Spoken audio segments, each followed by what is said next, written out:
Hello everyone, I'm Neha, your happiness coach. Guys, today I'm going to be touching upon a very serious topic but on another perception and a side of it. So I'm going to be talking about child abuse today.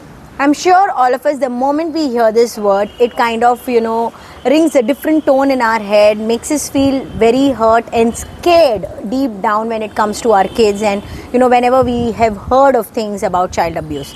Well, I'm going to be talking about the kind of abuse that many a times we do to our kids completely unknowingly and psychologically. So today what I'm going to talk about is the abuse that we end up doing on our own kids without knowing, but a more deeper impact when it comes to their mind, and we're doing it psychologically. So what is this I'm talking about? Let me just share an incident that happened last weekend, just to make you, give you an example. So last weekend my son had his tennis match. It was a tournament and in which he was participating, and we had gone. So there were different parents, and it was such a wonderful feeling to see, he's 9, so he was playing in the under 10 category, and all his competitors were in the same age group.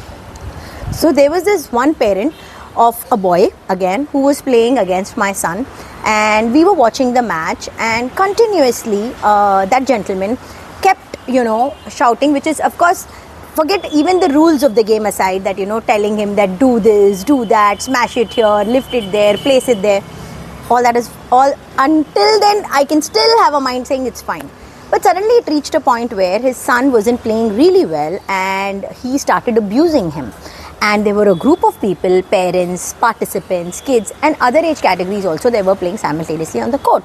And he precisely used this word that hit me so hard. He said, when he didn't listen to him, or he wasn't able to see. My whole point first is, when the child is playing on the field, when he's out there, is he to listen to you, or is he to use his own mind and techniques that he has learned so far in the game to apply? All that you're doing by standing and shouting there is only distracting him and pressurizing him, because when as parents we end up building that pressure on them, the child will definitely not play. Psychologically he's all gone.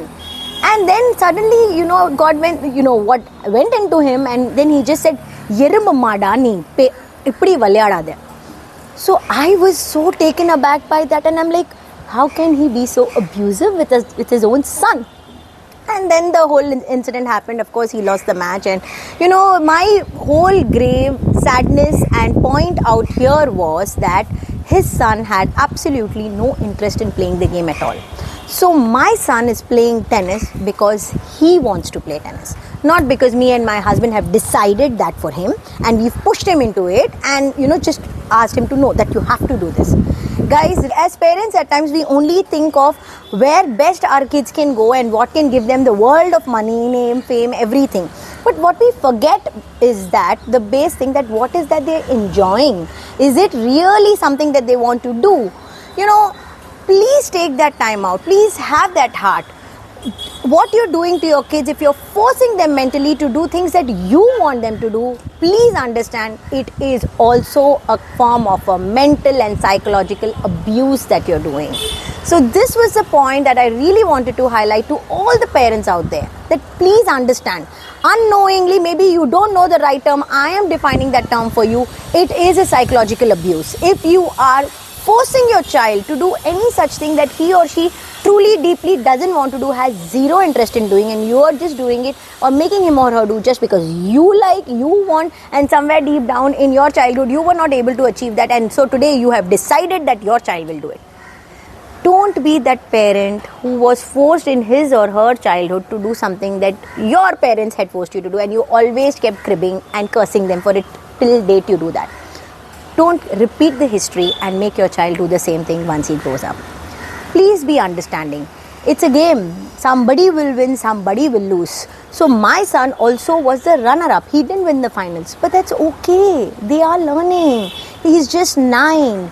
He himself will learn from his mistakes. Instead of abusing him, shouting at him. And on the contrast, let me tell you, there were 2 other gentlemen who had their girls there for the game. And their girls also lost the match. But their approach was totally so beautiful. The girl started crying because she lost the match, and her father was like, "It's okay, Kana, it's okay, it's just a game.